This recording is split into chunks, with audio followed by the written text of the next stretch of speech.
Thank you so much for coming out this evening. It is one of the most miraculous things that we do here, the showcase, and we're sitting in, my colleague Leo is going to enumerate exactly, but we're sitting in 2 years worth of poetry publishing in the United States and beyond, and we have more than 3,000 books here in this room with us. And what I love about that, oh, by the way, I'm Rob, I'm the executive director here at Poets House. It's so nice to have you here with us. I'm also a poet, so this kind of thing matters to me. I think, I don't know how many poets there are. Leo's going to tell you how many poets there are, I think. Authors, yeah? Is that part of your stats? You can read it in the catalog, how many authors there are. But what I love about this is that in no place do you see a visual representation of our community more clearly than at the showcase. And we've been doing it for more than 30 years. This is the 30th time, and I think we have maybe something like 38 years of books represented in our showcases over the years. So this is a really remarkable thing, and it is also a really precarious thing. And I think the other thing that is really important to note about this is that it's at no place can we see more clearly what's at stake in this moment. So many of these presses have been impacted by the federal funding cuts. So many of these presses are impacted by the loss of a small press distribution. So many of these presses have been impacted, and as a result, our community has been impacted, and Poets Houses have been impacted. So I want to thank you again. I also want to thank Battery Park City Authority for helping support the showcase as well as other programming. They're an amazing partner, and I want to thank all of you for being here. If you have the means to contribute to Poets House, please do so. We have about 2 weeks left of the year, and we've got a long way to go for our fundraising. So you can drop a little dollar in the fishbowl outside. There are probably also QR codes as well for you to make a contribution. Anything that you do helps support the work that we do. And the work that we do here is we make poetry available to everybody, because poetry belongs to everybody. And that's what thank you for that. And if you can't support Poets House or you've already supported Poets House, please do consider supporting one or many of these presses in this room as well, because again, as I said, they're all impacted, and we are all fragile, but we are stronger together, as this room can indicate. So again, thank you again for being here. Thank you to Battery Park City Authority, and I'm going to turn things over to my colleague Leo, who's going to be our MC for the rest of the night. Leo Kreider.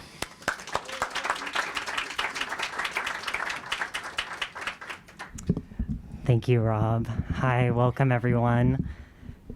Can you all hear me okay? Wonderful. Welcome, thank you so much for joining us here today for the opening of our 30th Showcase exhibition. Can I have a round of applause? I'm an Access Services associate here, and I also organized this exhibition. It's been a really special project to work on. I'm sure many of you can relate to the experience of wanting to read a work of poetry that's just not available to you. It's a very defeating feeling, whether it's because of rarity or cost or geography. When you're trying to find, say, a certain chapbook, there are so many factors that need to be in place in order to read those poems. And being in this room surrounded by almost all of the poetry published in the US in 2024 and 2025, it's really magical to consider the kind of possibility that this breath represents. Thank you. So tonight's exhibition, you can read the full statistics in our very exhaustive catalog, which is available at the table by the front. But the showcase tonight includes 3,152 works of poetry from 674 publishers and presses. And that's from award-winning collections to tiny zines, artist books, broadsides, CDs, postcards, and more. This event marks the 30th presentation of this program. So since its inception in 1992, the showcase has charted decades of commercial and cultural shifts in the art form of poetry, documenting the publications and exhibition catalogs and aggregating them upstairs in the Poets House Library, where they remain available on open shelves. The showcase serves as a resource for poets, educators, and readers to imagine the vast possibilities of poetry around them. The ethos of this year's showcase, as I think Rob mentioned, is especially poignant following the National Endowment for the Arts' widespread defunding of arts organizations this spring. Many poetry publishers were impacted directly. And every day at Poets House, we witness poetry's profound impact on writers, readers, educators of all ages who visit our library and participate in our programs. In organizing this exhibition, it's really been an honor to work with so many poets and publishers in order to make this poetry available for free in a public space. And I hope you take tonight as encouragement to read spontaneously, explore the works that you find, and support poets and publishers to continue in doing this work. If you haven't already gotten a chance to explore the exhibition, everything is organized alphabetically by publisher, so you can really get a sense of the different types of publishing that is available, including self-published works here in the exhibition. So tonight we're very honored to celebrate the showcase opening with readings from 4 poets who are represented in the exhibition. Cynthia Cruz, author of Sweet Repetition, Carl Phillips, author of Scattered Snows to the North, Hala Alyan, author of The Moon That Turns You Back, and Rowan Ricardo Phillips, author of Silver.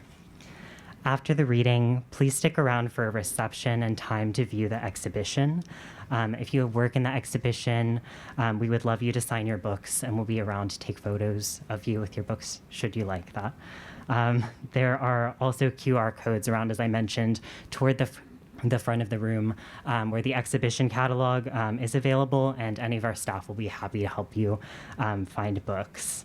And before we begin with the reading, I just wanted to extend my thanks. I have so much gratitude to Poets House staff and leadership who made this event possible. Thank you so much for your hard work during every step of this process. Thank you to the Battery Park City Authority who funded the showcase. And thank you to every poet and publisher who submitted their work to be included. We're very grateful for your words, and we're happy to make them available here.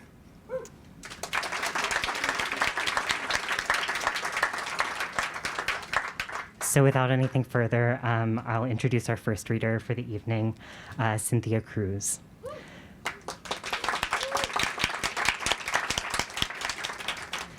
Cynthia Cruz is the author of 9 collections of poems, 2 collections of critical essays, and 1 novella. Her most recent collection of poems, Sweet Repetition, was published in October 2025 by the University of Chicago Press as part of the Phoenix Poet Series, and Twilight is forthcoming from 4-Way Books in 2026. Cruz is the recipient of fellowships from Yaddo and McDowell, as well as a Hodder Fellowship from Princeton University and a Guggenheim Fellowship. Her recent collection of poems, Hotel Oblivion, was a finalist for the Kingsley Tufts Award and a winner of the National Book Critics Circle Award. Cruz earned a BA in English Literature at Mills College, an MFA in Poetry at Sarah Lawrence College, an MFA in Art Writing at the School of Visual Arts, an MA in German Language and Literature at Rutgers University, New Brunswick, and a PhD from the European Graduate School, where she wrote her dissertation on Hegel and madness. She is currently a visiting associate professor in the English department at the University of Notre Dame. Please give a warm welcome for Cynthia Cruz.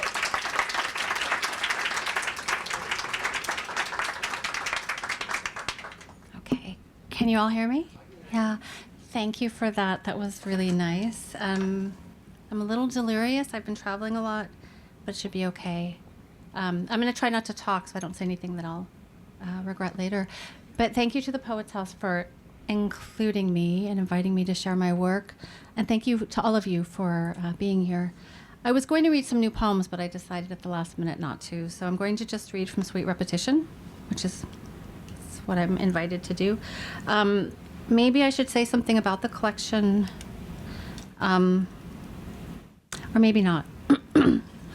But I wrote these poems as I was finishing my dissertation, and the dissertation, as Leo just mentioned, talks about Hegel's concept of madness, which is a constructive, destructive form of madness. It's a temporary form of madness. But now you're all going to have to hear this. I told you I wasn't going to talk, right? But I am anyway. But for Hegel and for psychoanalysis, it's all about repetition. And through repetition, when there's a rupture in repetition, something new can come about. And the thing I noticed, and I'm not the first to notice, is that we're stuck in this repetition with capitalism. It's just the same thing over and over. And so I was thinking of form and how by creating this collection of poems that repeats and then keeps cutting. If you read the book, you'll realize that they're repetition, and then these cuts, that I was trying to create a form that can break with this stuckness we find ourselves in. So that's what I was thinking about. And so I'll just read the poems. Nacht Stillleben. What is memory undone by wonder? Majesty, mystery, wonder, wonder. Tripping through the exits of night, one dream foretells another, drowning. One dream says, I won't be alone. Another says, childhood, Tarot, and smoke, burn holes and handfuls of penny candy. The boys are beautiful, tricked out in silver, tinsel, and snow paste, done up in blue and dreamfuls of soft white powder. Moving through the trance-like cemeteries of history as in a dream, or how do we exit? The television static has been playing the same Maria Callas song for days, for centuries. If Mother didn't love me, she wouldn't have told me how to enter into the ocean and vanish into the pinhole of my mind's blue night, night's blue night. Lamb after Marnie Ludwig. So I should say that there are a series of after poems. These are poems where I've taken someone else's poem and done an after of them. And this is a form of the repetition. It's also a form of communal writing. I wanted to show that it's not just me writing, right? That I'm writing with these other writers. So this is for after Marnie Ludwig, the poet. Lamb. Always there is the wish to vanish and the problem of not enough. Then death as the means of reversal. Sorrow cannot be located, only traced to a childhood, gesture and acting the night of the world. I told you, loss can draw a secret to its birth, but I was blonde and I was lying. And raspberry syrup. It has an opening citation by Mayakovsky. We are all of us a little bit horses. Each of us in his own way is a horse. In winter, walking to Schönbrunn with Mother in the snow, I saw a white horse falling down into the street, its legs kicking wildly. I became the white horse, neighing into the cold void of that black Viennese night. Horses that fall, spotted horses attached to carts, black horses, white horses, small horses that whinny, horses that don't, horses, their lithe bodies linked to carriages chained to posts. Horses that cannot be trained, that cannot be tamed. I want to be devoured by horses, to enter the impossible kingdom of their secret animal silence. Because of the horses, because of the horses. The children I am friends with in the childhood dream keep singing to me, sister, mother, birth and death, mother, father, Hana. I want to have my own children. I play master with the papier-mâché mansion I made of paper that I turn into an orphanage. I turn into a pale plaster and paper embryo opera house. All the singing of the orphans inside the membrane of the paper house. Always a premonition of danger, of fire, and of falling white and black horses. I say, enter the horses. I enter the horses. Infinite the movement of always leaving and returning, always leaving and returning, and the now Mother Hana and the spectacle of not merely the rejection, but of her having been stricken and made invisible. I take the cake filled with chantilly cream and wild raspberries covered with pink almond paste and royal icing from out of the cool trunk. I cut into the rose-colored sponge cake with a sharp silver knife. When I take the paper giraffe away from the paper giraffe, it makes its terrible crying stop. Horses drawing a cart that carries the embellished black and white coffin with a hidden body within it. Then the black and white horses awaken from the dream, and they begin their relentless and miraculous racing.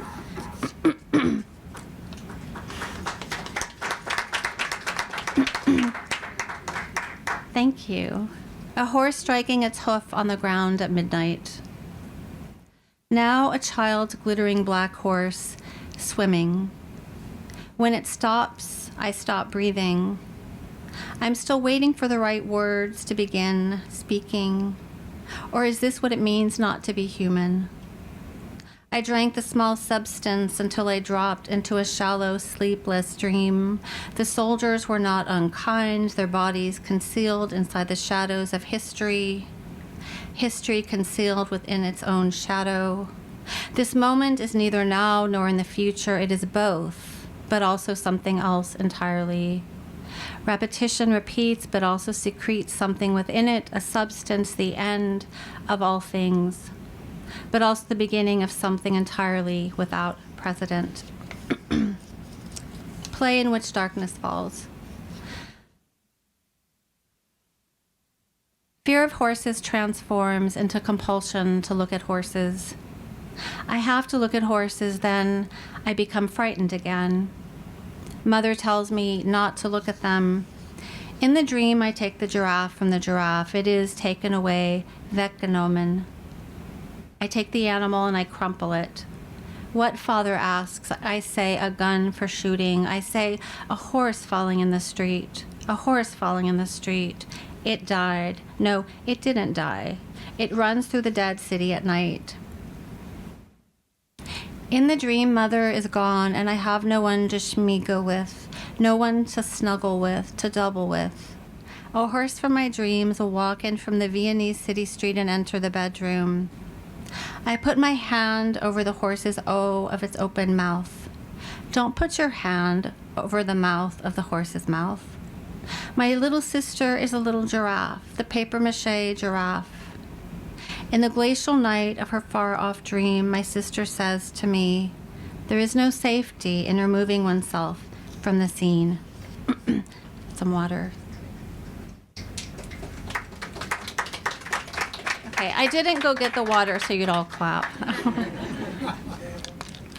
But I am appreciative of it.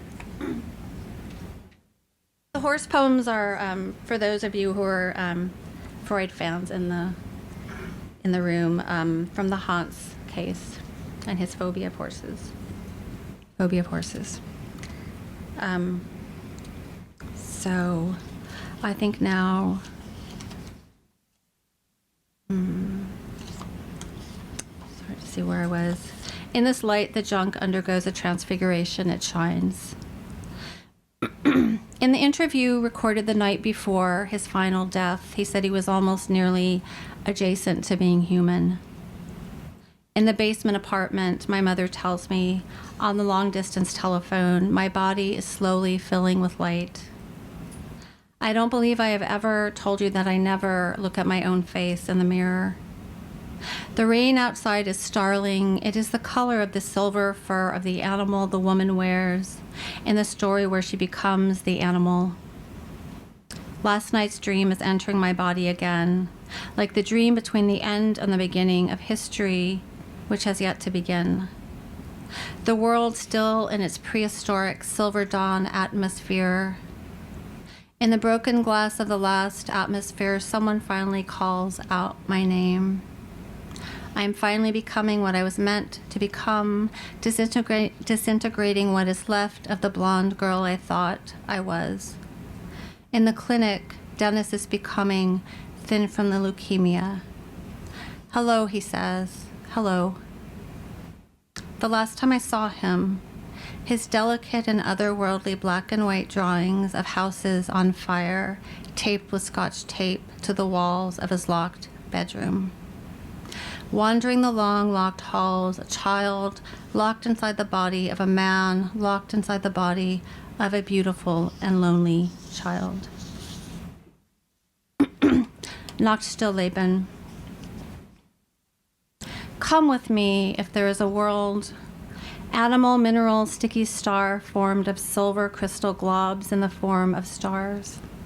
In the form of mother love, junk summer whistling its memory back into me, Cindy and the jets, Cindy in the silver window at the edge of the world, Cindy invisibilizing herself back into the black winter. Star ride, the world isn't so bad.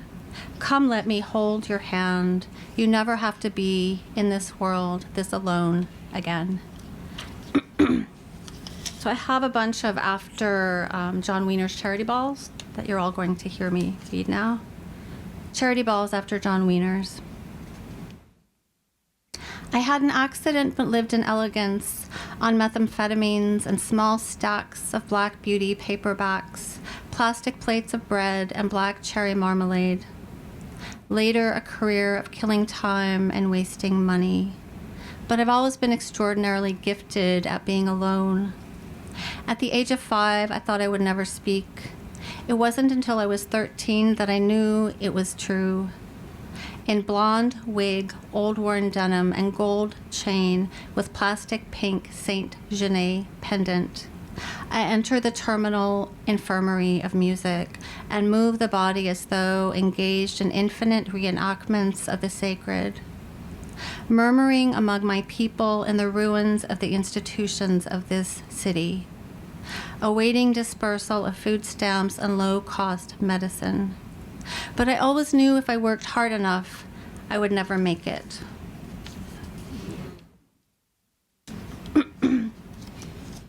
Charity balls after John Wiener's. I had an accident but lived in opulence and poverty, lacking nothing. One night, as a gesture, I stole my brother's black penknife, cut all my long blonde hair off. Joan of Arc racing through the French 15th century on the back of her mad horse. I sustained myself on its probability and handfuls of night capsules. Later, a career of trying to enter the question. Lean closer, she whispers, both of us gathered on the gold-flecked tile of my childhood bathroom.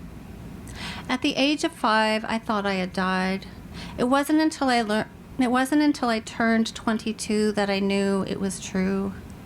Lemon, buttercream, triple-layered wedding cake, and chocolate chiffon scarf thrown over the bedside porcelain. I started speaking of my desire and the radiant suspicion. Do it again. I'm going to read it from the beginning. Charity balls. I had an accident but lived in opulence and poverty, lacking nothing. One night, as a gesture, I stole my brother's black penknife, cut all my long blonde hair off. Joan of Arc racing through the French 15th century on the back of her mad horse.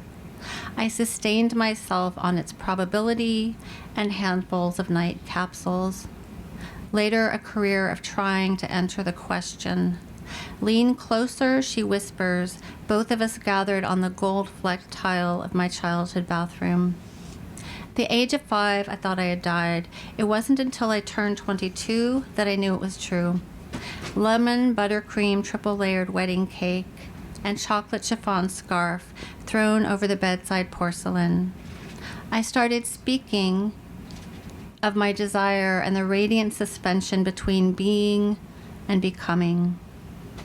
I am pathologically shy, infantile, and obsessive by nature, but I always knew if I worked hard enough, even then, I would never make it. charity balls after John Wiener's. I had an accident but lived in decadence on stolen boxes of Swiss chocolate, Pasolini poems, and cards of the lives of the saints. Later, a career of sleeping on the porcelain floors of hotel bathrooms, warm milk in white tubs, and sinks. But beneath the symptoms and mountains of meticulously calculated plans, I've always been a child.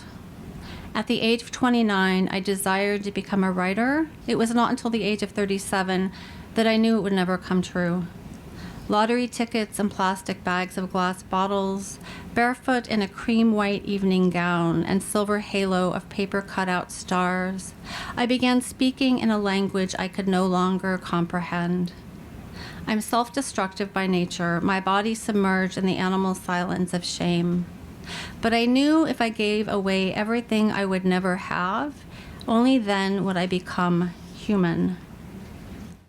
And the last one, not surprisingly, is another Charity Balls poem. I had a fellowship but lived poorly on cheap beer and penny candy. Later, a career of killing time. But I've always been ashamed of what I am. At the age of 5, I thought I would never amount to anything.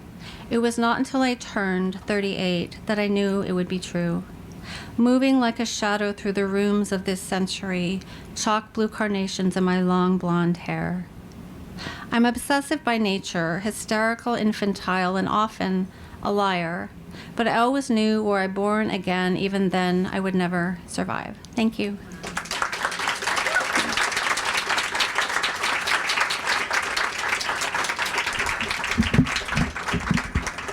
Thank you so much. Next on our list, it is my honor to introduce Carl Phillips. Carl Phillips, yes, please. Carl Phillips is the author of 17 books of poetry, most recently Scattered Snows to the North, and Then the War, and Selected Poems 2007 to 2020, which won the 2023 Pulitzer Prize. His other honors include the 2021 Jackson Prize, the Aiken Taylor Award for Modern American Poetry, the Kingsley Tufts Award, a Lambda Literary Award, the PEN USA Award for Poetry, and fellowships from the Guggenheim Foundation, the Library of Congress, the American Academy of Arts and Letters, and the Academy of American Poets. Please give a warm welcome to Carl Phillips.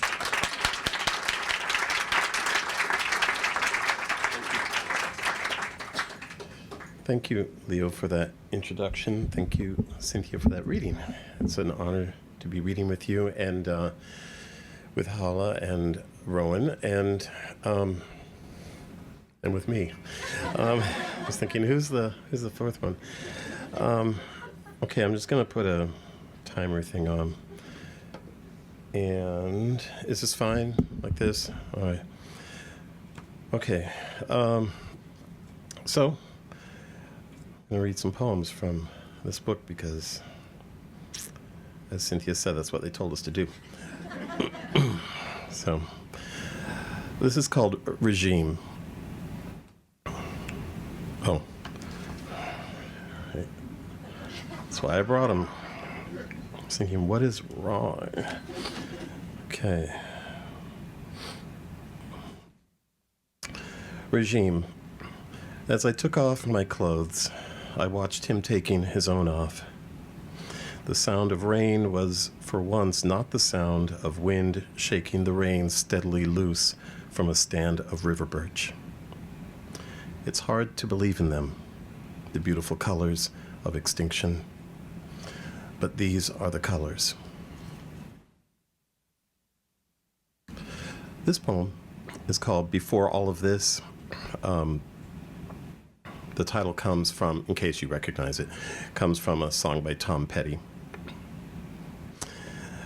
Because that's where most of my titles come from, it seems. Before all of this. And as usual, early summer seems already to hold inside it the split fruit of late fall, those afternoons whose diminished music will soon enough lie down in, surprised a little to feel it all surprised. Meanwhile, how the wind sometimes makes the slenderest trees, still young, bend over, makes me think of knowledge conquering superstition. I can almost believe in that until the trees, like fear, spring back. Then a sad sort of quiet just after, as between two people who have finally realized they've stopped regretting the same things. It's like they've never known each other. Yet, even now, waking, they insist they've woken from a dream they share, forgetting all over again that every dream is private. Whatever the reasons are for the dead underbranches of the trees that flourish here, that the dead persist is enough. For me, it's enough. The air stirs like history, like the future, like history. I have some poems in here that are after groups of people. Oh, by the way, thank you, Leo, for the introduction. Thank you, everyone at Poets House, for inviting me and getting me here. I think I'm here. It's been like a long train ride. So anyway, groups of things like Vikings. That's what this one's called, Vikings. There are surfers, gladiators, mechanics. Anyway, Vikings. The Vikings thought the wind was a god, that the eyes were holes. A window meant a wind eye for the god to see with, and at the same time through. I used to hate etymology. What's the point? I'd whisper. I was quieter back then, less patient, though more easily pleased. I am pleased to have been of use, I used to say to myself after sex with strangers. Leaning hard against the upstairs window, I'd watch them make their half proud, half ashamed looking way wherever. And if it was autumn, whether in fact or metaphorically, I'd watch the yard fill with leaves, then with what I at first thought was urgency, though it usually turned out just to be ambition. I'd leave the window open, as I do now. If closed, I open it, then pull the drapes shut across it, which, of the many I've tried, remains the best way I know still to catch a wind god breathing.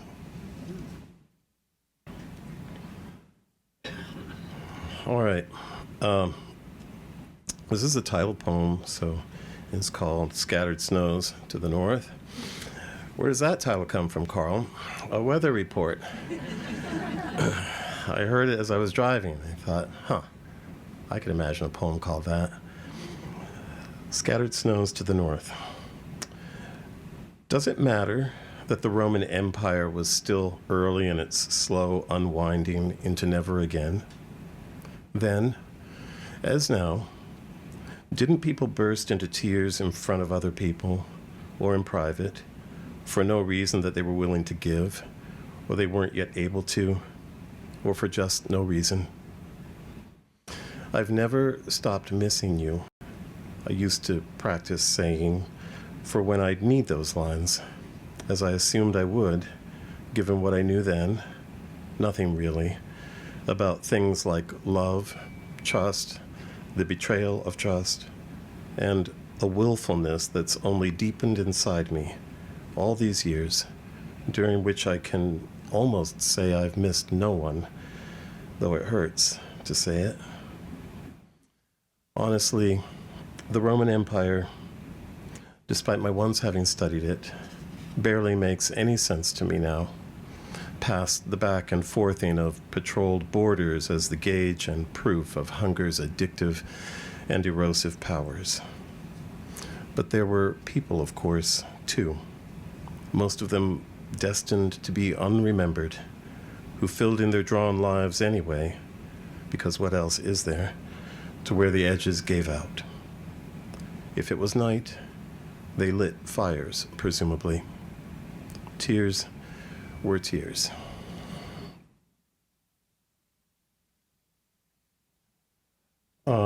This poem is called the closing hour. Yeah, that's what it's called. Is there a weird sound? Do you hear this weird sound? Or does it sound fine? Oh. Oh, okay. I thought I was having like, one of those moments like I'm going to pass out, but I often feel that way. The closing hour. There are pleasures so ordinary that we barely notice them. They leave no impression worth mentioning even. Not the leaves, but the delicate underleaves that we'd somehow missed. Not the stranger whom we've never met, whom we pass on the walk each morning, but the matched set of off-white, not quite ivory though, spaniels that seem to float like two patches of low fog to either side of him. I used to worry about the impression I left on others, and then I really don't remember which came first. I grew up. I grew tired. Desire had become by then something different from what it had been. More hurricane than tornado. Its damage therefore more easily at least prepared against, if not forestalled. That certain gestures don't so much linger as seem to make a routine of unexpectedly becoming more apparent some moments than at others doesn't mean we miss them. It means there were parts that we loved. I regret almost nothing. I come in peace. A lost beast. A crown of feathergrass. A matching wreath.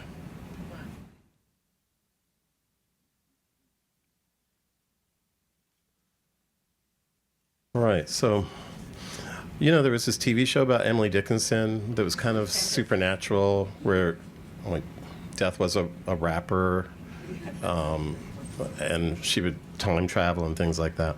Anyway, it was a good show, and I learned some stuff about eclipses, and so then I got a poem. So you just never know where it's all going to come from. Okay, this is called Like So.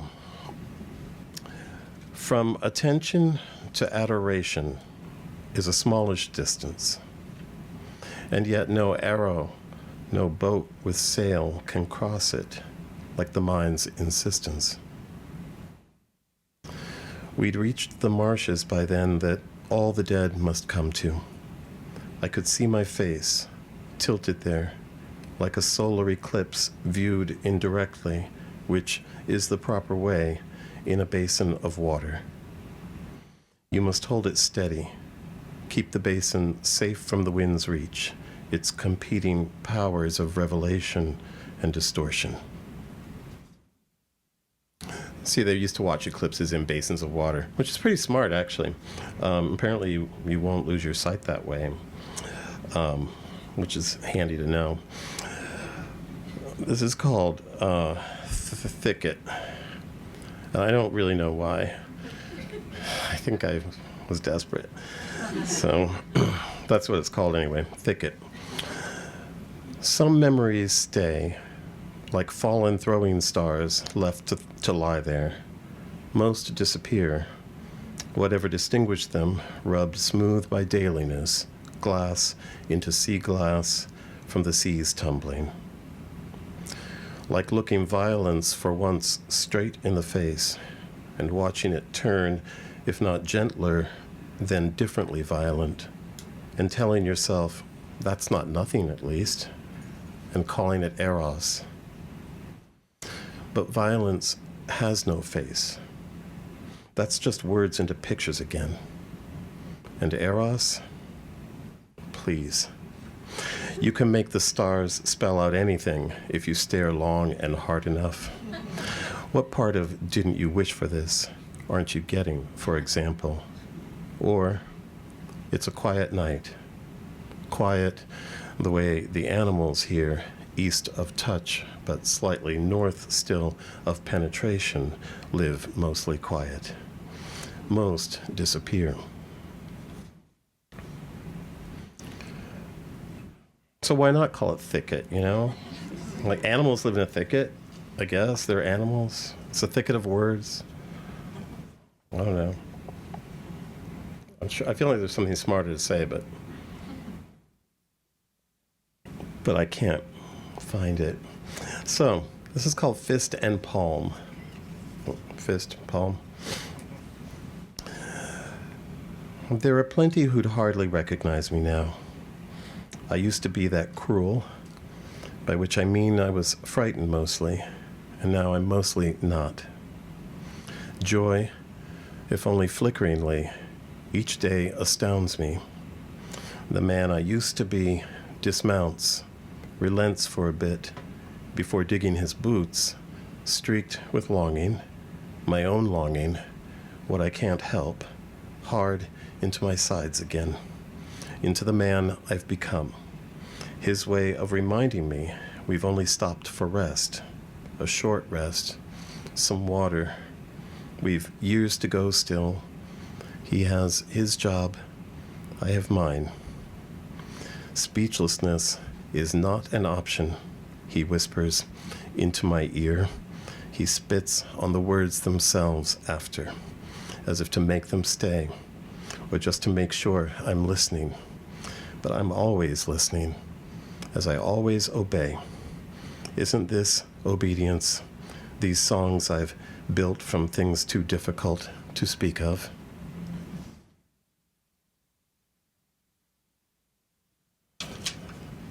All right, I'm going to speed this up a little bit. This poem is called Gladiators. It's pretty short, actually. Vikings, gladiators. Each had been terrible enough to himself already, to that truest self inside, as only he could know it. So it seemed it should matter less what ways in particular they'd been terrible to each other, or even that they'd been terrible at all. Likewise, whether death mattered or not wasn't the point, had never been. They understood this now. Bird crossing sky, sky getting crossed, the sky after that. They believed about suffering that its special power is to define, even as it displaces it, everything it touches. They held on to each other.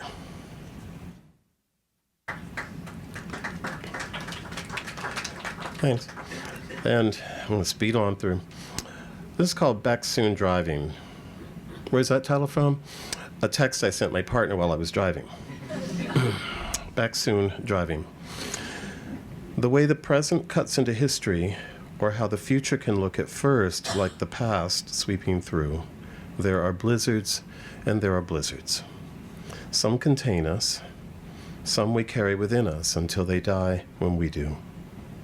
The snow falls there, barely snowing, into a long wooden trough where the cattle feed on those apples we used to call medieval, or I did, for their smallish size, as if medieval meant the world in miniature, but not so different otherwise from our own, just smaller, a bit sweeter, more prone therefore to rot quickly, which is maybe not the worst thing.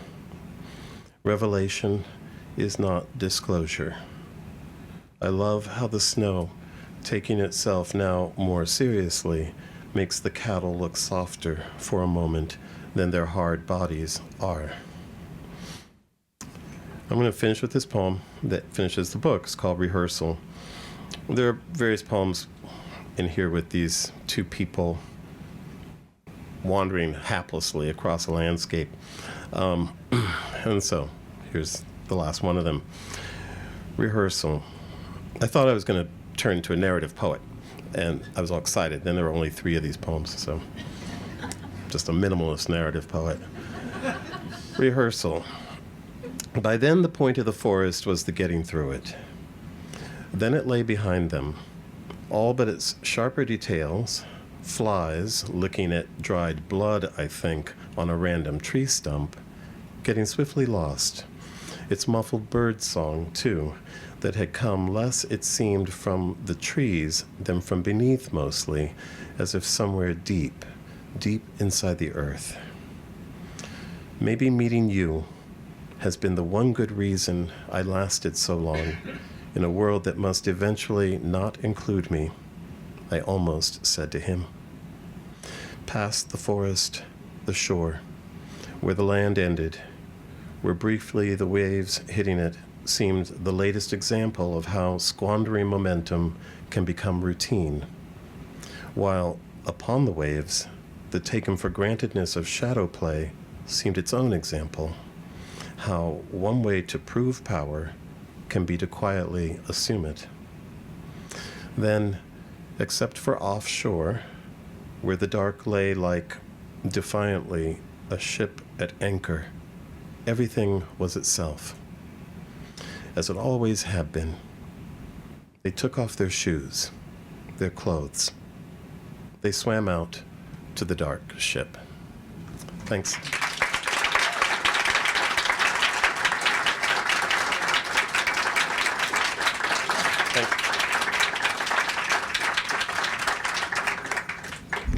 Thank you so much. So we'll have a little switch in our reading order. We'll have Hala read last. And next up, I'll be introducing Rowan Ricardo Phillips. Rowan Ricardo Phillips is the author of 6 books: Silver, Living Weapon, The Circuit, A Tennis Odyssey, Heaven, The Ground, and When Blackness Rhymes with Blackness. He is also the author of a book-length translation from the Catalan of Salvador Espriu's Ariadne and the Grotesque Labyrinth. His books have been named a Book of the Year by Washington Post, The Guardian, NPR, the Australian Review of Books, a 2015 Guggenheim Fellow. He is also the recipient of a Whiting Award, the GLCA New Writers Award for Poetry, the Penn Joyce Osterweil Award for Poetry, the Anisfield Book Prize for Poetry, the Nicholas Gillen Outstanding Book Award, and an Arts and Letters Award in Literature from the American Academy of Arts and Letters. Please give a warm welcome to Rowan Ricardo Phillips. Rowan tree. This time I got everything wrong again. The tree, it was red, and the sky was gray.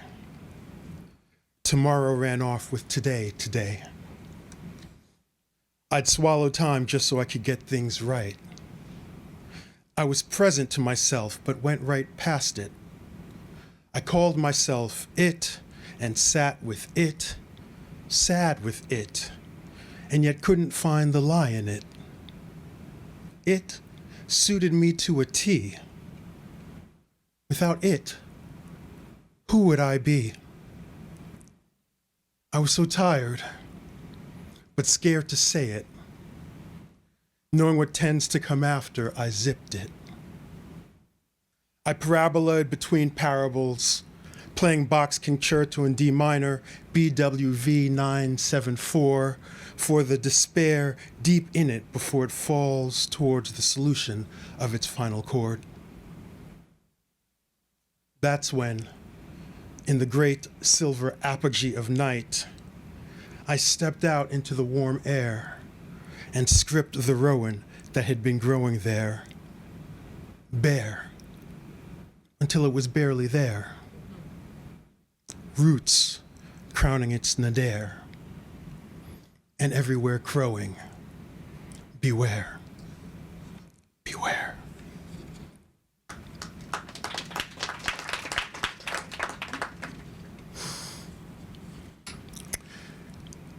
The first and final poem is The Sun.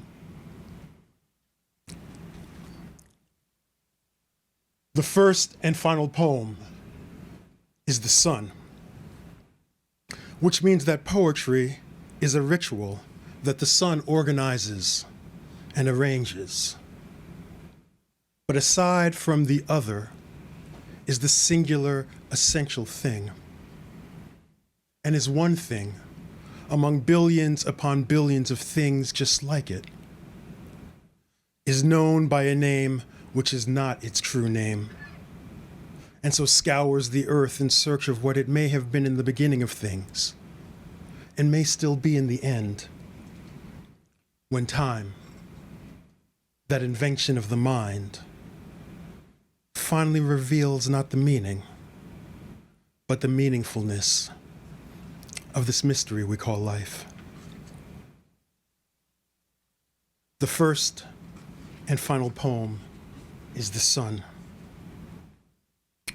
Not the meaning, but the meaningfulness of this mystery we call life. When time, that invention of the mind, finally reveals what it may have been in the beginning of things and may still be in the end. And so scours the earth in search of what is known by a name which is not its true name, and is one thing among billions upon billions of things just like it. But aside from the other is the singular, essential thing, which means that poetry is a ritual that the sun organizes and arranges. The first and final poem is The Sun.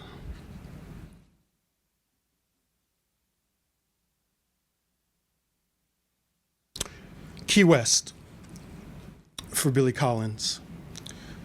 For those of you who know Wallace Stevens is the idea of order Key West, it has like a lot of good poems, A Big Lie in it, right? He's like, she sang beyond the genius of the sea, and he's looking out at the ocean. And then near the end, he turns, right? And he says, tell me, Ramon Fernandez, if you know, tell me why when the singing ended and we turned toward the town. If you've been to Key West, you know you can't be at the ocean and then turn and find the town. He just completely rearranged and made up the geography and kept going. There's lots of like lying and errors in poetry, and I say Google less and be wrong more. But I talk about that at the beginning of this poem. I don't like to talk much between poems, but I guess I should say this poem came to me because I was in Key West, and I was with Billy Collins, and he's sitting there writing in his notebook, like I see some of you writing in your notebooks, and he wrote Yacht Rock. And I thought Billy Collins writing a book of poems called Yacht Rock would be the most like on the nose, in his lane thing to do. So I'm like, oh yeah, do that. And he's like, I don't know what Yacht Rock is. So then I started to tell him what Yacht Rock is, and like everybody, even if you don't know what Yacht Rock is, once you hear it, I talk too much. Key West for Billy Collins. Remembering that little trick of light in the idea of order at Key West, when we turn from the singing at the shore, shine-minded, ponderous, and raw, to find there in its debonair the distant port, not a mile off now, but right here, high on nocturne and brine, biding its time in the muddy waters of distortion, that flood Key West till everything has happened and nothing that has happened will, like the apocryphal songs of Yacht Rock, which mean nothing to you until they do. El Pintor, which means the painter in a few Romance languages. El Pintor. By the time you sketch it out, they're gone. A different kind of murder you call art. It's Thursday, and all is ridiculous. The bourgeoisie, certain that anyone else is the bourgeoisie. August stranded in the bright ennui of inheritance, fall like soldiers onto this coastal town. As a culebron of clouds, suspended minor chords, coax the sun from its sightless perch, and pale gold LeBron James jerseys dot the bars lining the esplanade. Un bar folie berge, this is not. And the perspective may or may not be messed up. But these people you see only in the wince of their summer orgasms, gouged out from their shells and soft as urchins, they want in. the back tattoo of the Dutch banker, the surgical scar of the Dutch banker's wife, the French couples who go Dutch on breakfast, tapas, dinner, and themselves. They also want in. Everyone wants in. To be described, or just some mortal sleep. That blank canvas behind our closed eyelids, where dreams save us, and we all become gods.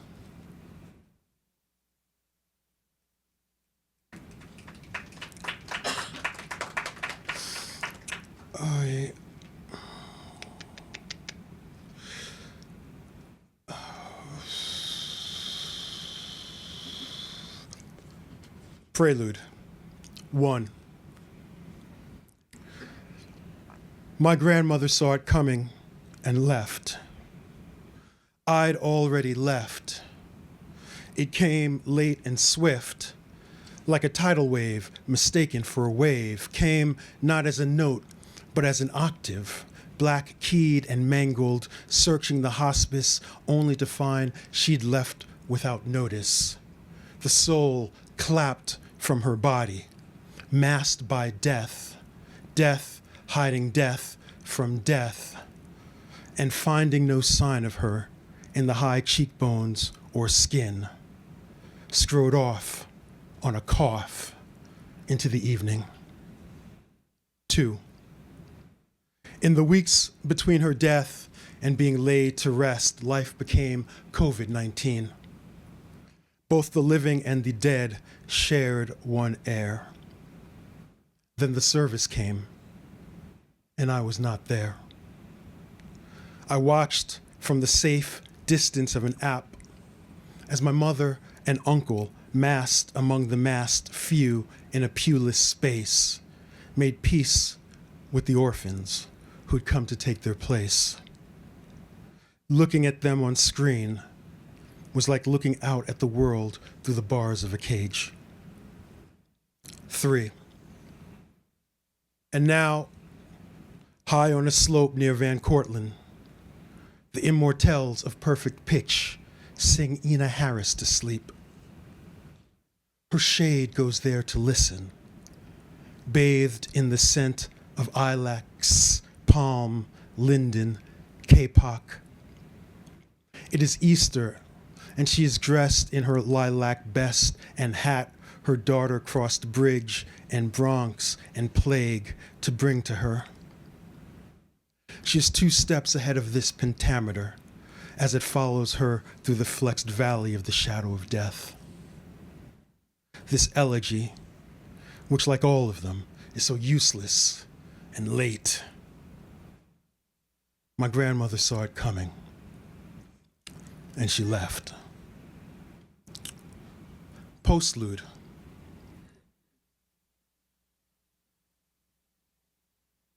Postlude.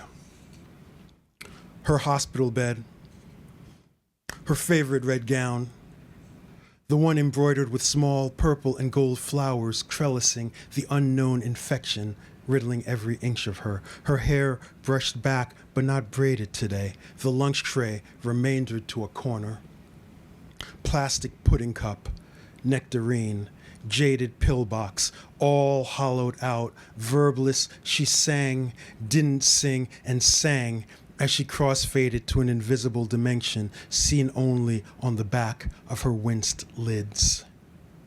The flowers sitting on the windowsill, those photos pinned to the wall, the turquoise vase, the unused frames, suddenly they seemed important. Where would they all go? I surprised myself that just for a second I deemed those things to be of value in themselves, all that flared bric-a-brac, and felt ashamed.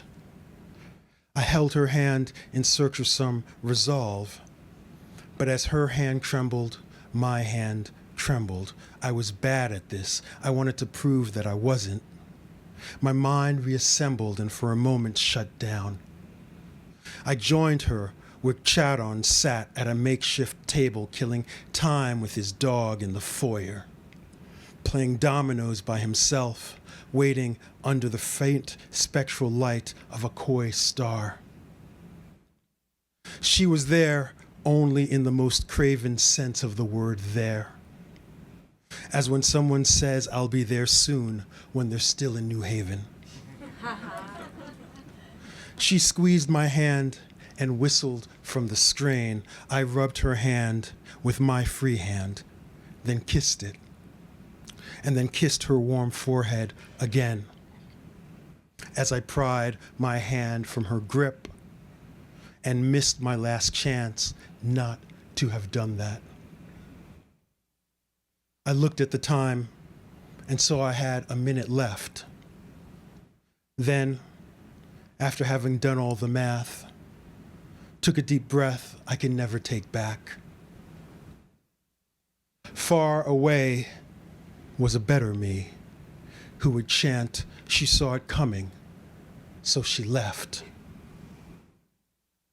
But my car was waiting downstairs, silver and fine free. So I left. The rental purred when I turned it on. And just like that, she was gone.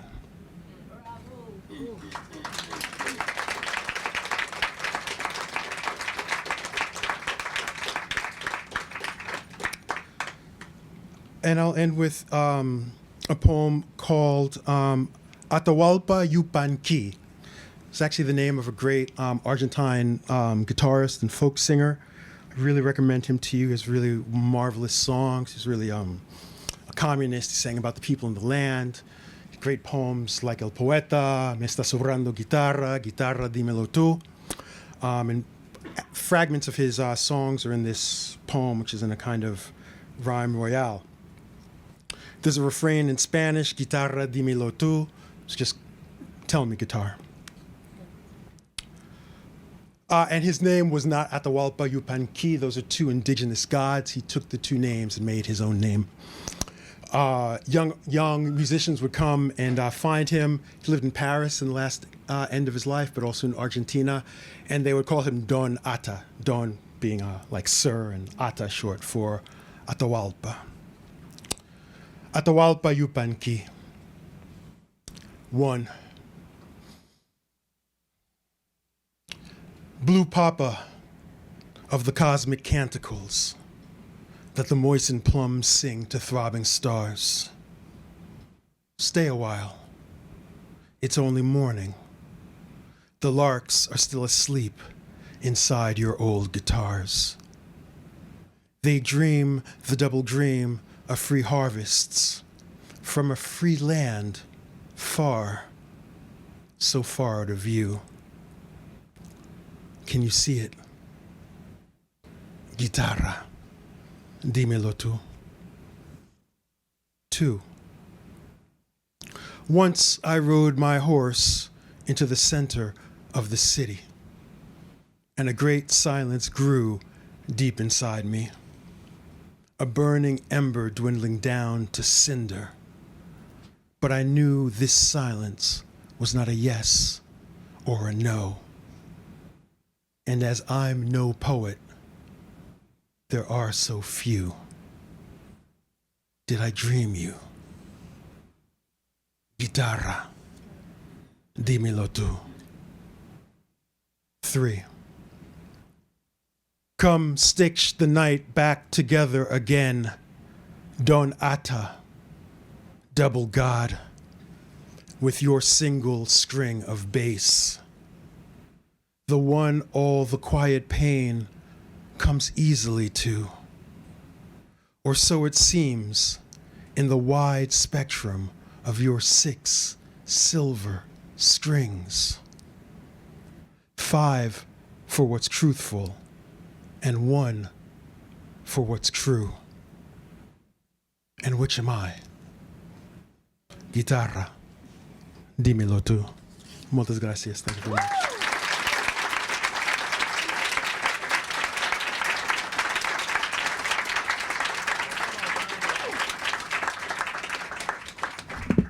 Thank you so much, Rowan. And our final reader, I'm pleased to introduce, is Hala Alyan. Hala Alyan is the author of the novels Salt Houses, winner of the Dayton Peace Prize and the Arab American Book Award, and a finalist for the Chautauqua Prize, and the Arson City, a finalist for the Aspen Words Literary Prize. She is also the author of 5 highly acclaimed collections of poetry, including The 29th Year and The Moon That Turns You Back. Her work has been published by The New Yorker, the Academy of American Poets, The New York Times, The Guardian, and Guernica. Her debut memoir, I'll Tell You When I'm Home, was recently published by Simon & Schuster. She lives in Brooklyn with her family, where she works as a clinical psychologist and professor at New York University. Please give a warm welcome to Hala Alyan. Thank you so much. And thank you so much for having me and for coming out tonight. It's really an honor. I think I'm going to read like 4 or 5 poems, but we'll see.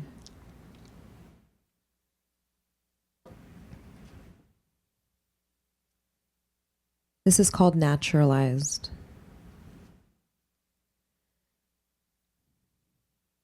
Can I pull the land from me like a cork? I leak all over brunch. My father never learned to swim. I won't say where he was from. I've already said too much. Look, the marigolds are coming in. Look, the cuties are watching Vice again. Gloss and sound bites, they like to understand. They like to play devil's advocate. My father liked to play soccer. It is so hot in Gaza. No place for a child's braid under that hospital elevator. When this is over, there is no over but quiet. When this is over, coworkers will congratulate me on the ceasefire, and I will stretch my teeth into a country, as though I don't take a jazira to the bath, as though I don't pray in broken Arabic. It's okay. They like me. They like me in a coffin. They like me when I spit my father from my mouth. There's a whistle. There's a missile fist bumping the earth. I draw a Pantene map on the shower curtain. I break a Klonopin with my teeth and swim. The newspaper says truce, and C-Mart is selling pomegranate seeds again. Dumb metaphor. I've ruined the dinner party. I was given a life. Is it frivolous? Sundays are tarot days. Tuesdays are for tacos. There's a leak in the bathroom and I get it fixed in 30 minutes flat. All that spare water. All those numbers on the side of the screen. Here's your math. Here's your hot take. That number isn't a number. That number is a first word, a nickname, a birthday song in June. I shouldn't have to tell you that. Here's your testimony. Here's your beach vacation. Imagine. I stop running when I'm tired. Imagine. There is still the month of June. Tell me, what op-ed will grant the dead their dying?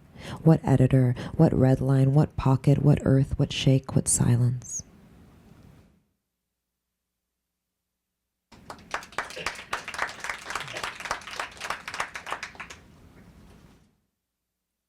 This is called The Interviewer Wants to Know About Fashion.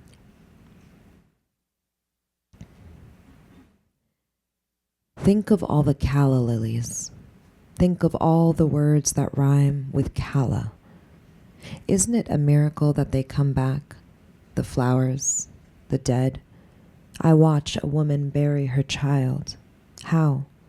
Every time I lose a fetus, I can't eat breakfast for a week.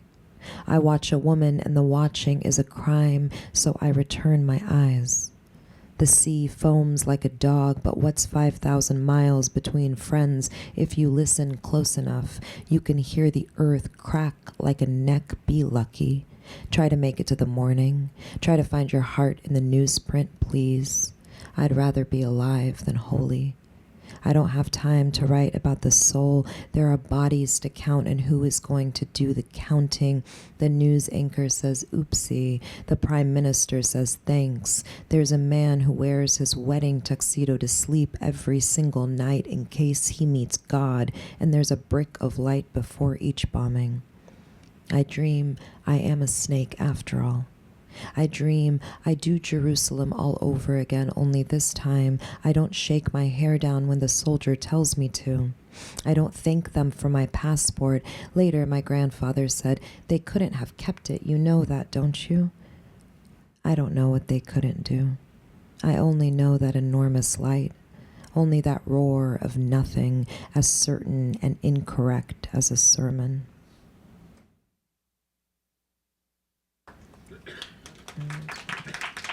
Sorry, I'm going back and forth between multiple. Okay.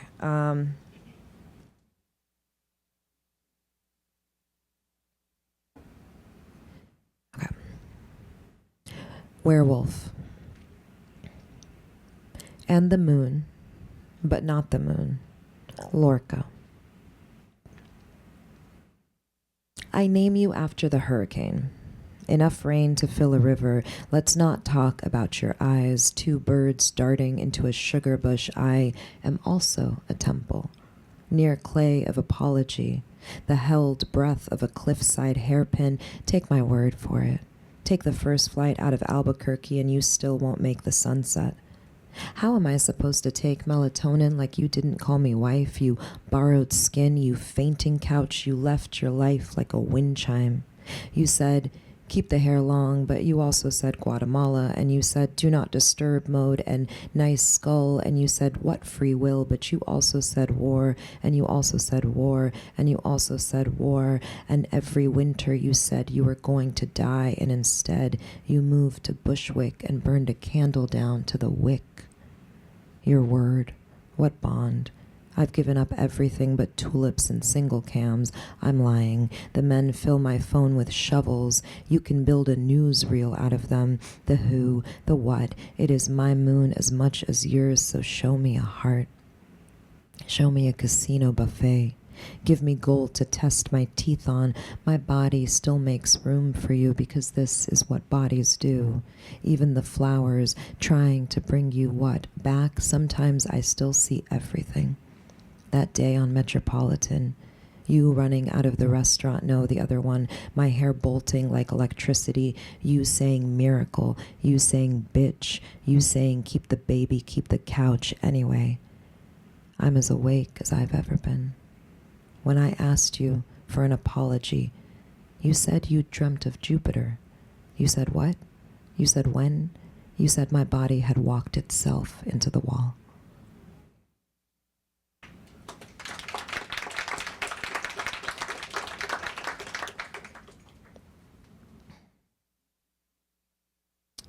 This is called, I'm going to do these back to back because they're so, I'm so sorry. Is there water? I'm really sorry. I was late and I was running and I didn't drink water and I'm dehydrated. I'm trying to get my life together. This is not water. This is my 5th cup of black tea today. Thank you so much. Thank you.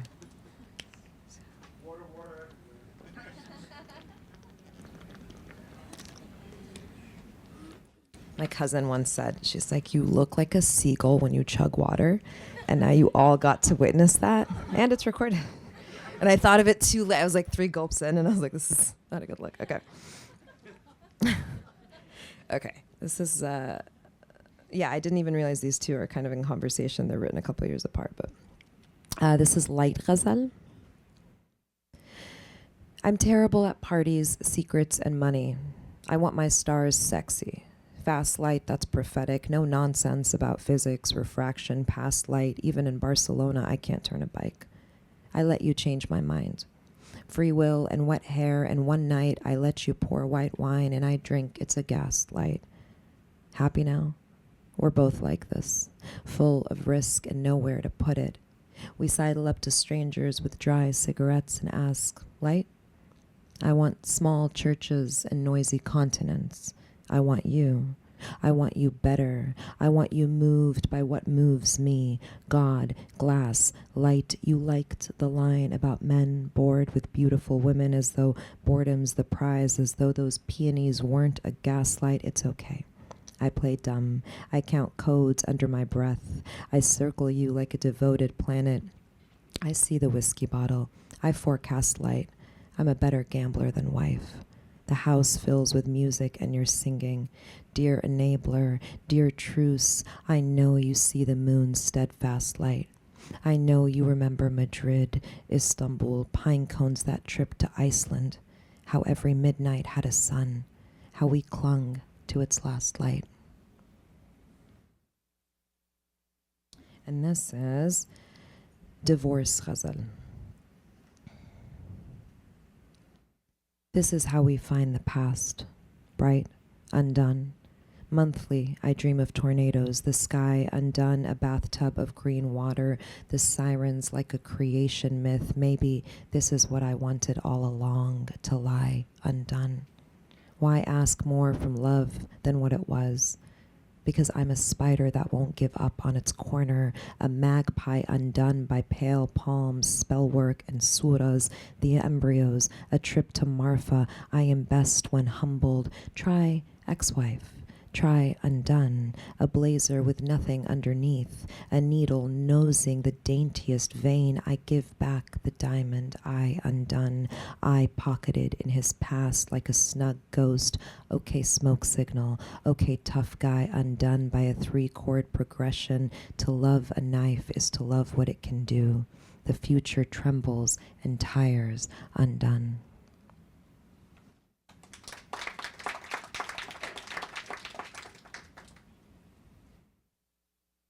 I think that's... Okay, wait, sorry. Okay, I'll do one more. We'll end on a lighter note. This is... let me seagull chug a little bit more water. But look for it. Like, it does a little bit, right? Thanks for nodding. I appreciate that. Okay. This is called The Future as Synonym for Men. The future loves orange peels and thunderstorms. The future has every line of Shawshank Redemption memorized. The future takes a lot of selfies. In bathroom mirrors and in front of Irish cliffs. The future isn't looking for anything serious right now, but when I say neither am I, the future gets cranky. Asks how I can know that. Don't I believe in possibility? The future calls me foreclosed. The future calls me open. The future has a dating profile. The future is Polly. The future reads Baldwin. The future really wants to get pegged. The future comes running when I call its name. For 12 years, I woke to a future, said yes to a future, picked a house and planted the wrong trees. That future hated hurting me. It was really hard on that future, always grabbing my arm or finishing a beer or never wanting any of this in any ways. What did that future ever promise me but more future? I used to think there was only one future, but boy, was I wrong. It turns out the future is everywhere. Bushwick stoops and speakeasies and a wink emoji on my phone, wearing cuffed jeans and button-downs. The future is at the dentist office, in line at the laundromat I don't even go to, on an empty G train. The future hasn't shaved in months. I take the future home. The future takes me home. I love how the future smells. I love how you always need one future to get over another future. I love how I'm never ready for the future. I am always late, always wearing the wrong shoes. Did you know the future has a mother? Did you know the future loves the Knicks? Did you know the future has a daughter, or the future wants a daughter, or the future wants the embryos you made gone, so they are gone. Ice on no more. I like how the future merges onto a highway and takes it one straight shot down to Florida. I like every city the future is in. I like how the future always has a favorite color, and it is always blue. The future has a high-rise in Hell's Kitchen, and I cry in the elevator. And every time a future loves me, I have to put 700 miles between us. But this future is different than the one that came before it, and God, I miss that future. I awake at midnight calling for it. That future has a mother and it is not me. The future is down on one knee. The future gives me diamonds, playlists, mono, a nickname I hate. The future doesn't taste like it used to. I am a sucker for an easy future. Blue eyes, lockbox heart, a book that will never be finished. Is there anything worse than what you'll do for a future that isn't yours? The future has a praise kink, artisan spices, dreams of a planet and tattoos it on his shoulder. The future is in therapy and on magazine covers. The future I want is halfway to the equator. The future I want is what? The future I want is what? Where did all the futures go? I am an animal for the future. The future kisses me and says, animal, once again. The future says my name so loud, all of Brooklyn hears it. Once again, I am taking the future by the hand. I am saying, future, it's not you. Well, it is you, actually. It's completely you. Did you know that if you repeat the future enough times, it becomes static? Once again, the future is on my doorstep. Tulips everywhere, smiling like a knife. Thank you.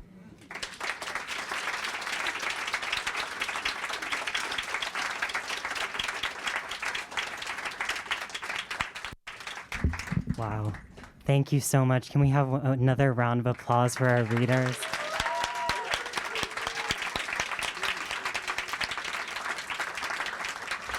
It's amazing. Thank you so much. Thank you all for reading here tonight. Thank you, everyone, for joining us. Just a few things before we close out the reading. Please stick around. We'll have some time to view the exhibition and enjoy some refreshments. We're going to do our best to clear some of the chairs so you can spend some time looking around. So please be aware as we're trying to pack some up. If you have work in the exhibition, once again, we'd love for you to sign your books. Please feel free to come find any staff if you are looking for something. We'll be happy to help you. We have books for sale in the lobby.